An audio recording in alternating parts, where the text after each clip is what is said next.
you enjoying the evolution of your own desire? It is evolving, isn't it? Are you enjoying the expansion? Are you enjoying your variance with your desire? That's the big question. Are you enjoying it when a desire is hatched, it's clear to you, but you don't believe it? Do you enjoy that? Of course you don't. Do you like it when you chew on ground glass? It's pretty much the same, isn't it? Are you able to avoid chewing on ground glass? Mostly. Somebody offers you a big old bowl of it, you say, I'll pass. But if there's a little piece of it slipped in, hidden by other happy looking food, we've enjoyed this interaction immensely. Well, we're just playing with you a little bit because we know that you are wise enough to know that when you get hold of a thought that is really in opposition to your own desire, that it's not a good idea for you to foster it, which means it's not a good idea for you to continue to focus on it and poke at it and thrash about in it. And yet you do it all the time. Because as humans, and we mean that in a nice way, as humans, you are wanting to find a problem and find a solution to it. You want to find a need and fix it. You sort of want to fix things, and that orientation is not altogether astray from the intentions that you held when you were born or when you decided to come forth into this physical experience, because you certainly knew that there would be contrast. And you knew the value of it because you knew out of contrast, you as a leading edge creator, and that's who you are, that's why you're here.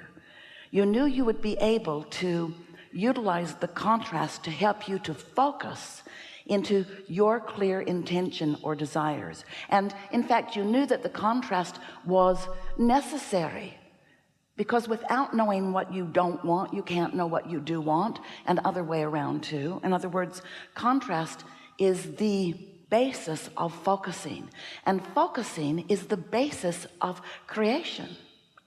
It's just that most people focus sort of irresponsibly.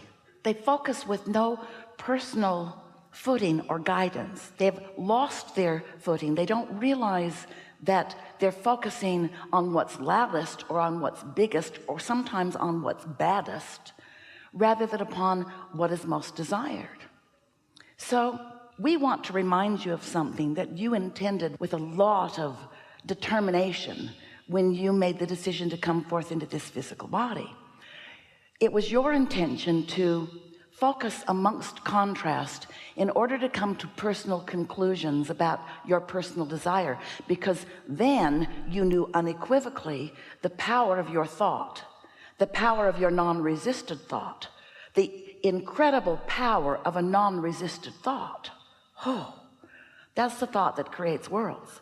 That non-resisted thought, that source energy thought, where no resistance is in the mix. But you also knew that you were not going to be able to, in your human body, always think unresisted thought, non-resisted thought. You knew that you would be thinking plenty of thoughts that were surrounded by resistance, because you knew then that you were coming into an environment of contrast for the purpose of taking thought beyond what it has ever been before, for the purpose of you in your individual awesomeness finding from your perspective what you most preferred. And you knew that you would be sifting it out of the contrast or the variety that exists in this leading edge, time and space, which allows you to focus. So you knew that you would experience some contrast, but you also knew that when you did, you would be aware that you are doing it. And that's where we come in, to remind you of your own guidance system that lets you know when you're about to chomp down on a little piece of glass in your food. In other words, you can, in a pre-manifestational way, have awareness of that, or you can wait until your mouth is bleeding. That's post-manifestational awareness. In other words, you can see it coming, you can sense it coming, or even better, not be one who's avoiding the ground glass, but one who is, and here it is, following the path of least resistance. And the path of least resistance will not lead you to chomp down on that ground glass. The path of least resistance is the path that feels the best to you. But we have a sort of sales job that we have to do with you, because you are human and you've been focused upon the contrast. You've come in many ways to believe yourself as those who are supposed to suffer and struggle and sacrifice and bleed a little. It's the leading edge, friends. It's not the bleeding edge. It's the leading edge. It's the leading edge. You've come into this leading edge environment intending to find new awarenesses for you, new things that you desire, and new ways to find them.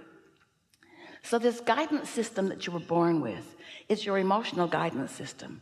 And the reason that it works, the reason that it is, and the reason that it works is because you are source energy, first and foremost, in a physical body. Important. And the source energy part of you is the non-resistant part of you. The source energy part of you, we call that your inner being.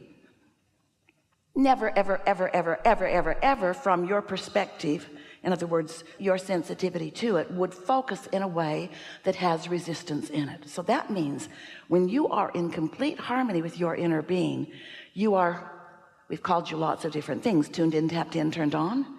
You're in your own power. You're under the influence. You're in a state of pure positive emotion, pure positive energy. You are in your power.